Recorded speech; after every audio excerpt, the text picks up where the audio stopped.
Hi viewers నమస్కారం. నేను doctor Sunitha, consultant fertility 49 fertility centre Tirupati branch. ఈరోజు ఐవీఎఫ్ స్టిమ్యులేషన్ అంటే ఏంటి? ఎలా చేస్తారు? అనే దాని గురించి మాట్లాడుకుందాం. జనరల్‌గా ఏంటంటే నార్మల్‌గా ఎవ్రీ మంత్ లేడీస్‌లో ఓవరీస్‌లో నుంచి సెకండ్ డే నుంచి ఒక ఎగ్ అనేది సెలెక్ట్ అయ్యి పెరుగుతుంది.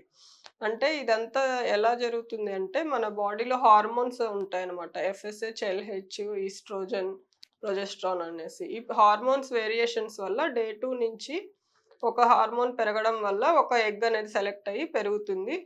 అదే టైంలో మళ్ళీ ఇంకొక హార్మోన్ అంటే ఎల్‌హెచ్ అనేది పెరగడం వల్ల ఎగ్ అనేది రప్చర్ అవుతుంది. సో, ఇది న్యాచురల్‌గా జరిగేది. మనం ఐవీఎఫ్ స్టిమ్యులేషన్‌లో ఏం చేస్తామంటే పీరియడ్స్ అయిన రెండో రోజు స్కాన్‌లో ఎన్ని ఎగ్స్ అయితే కనిపిస్తున్నాయో అన్నీ పెరగడానికి ఇంజెక్షన్స్ అనేటివి ఇస్తామనమాట.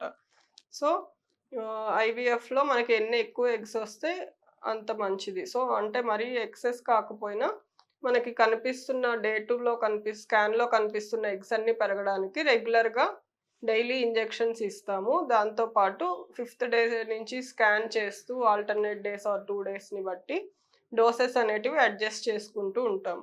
దీన్ని ఐవీఎఫ్ స్టిమ్యులేషన్ అని అంటారు.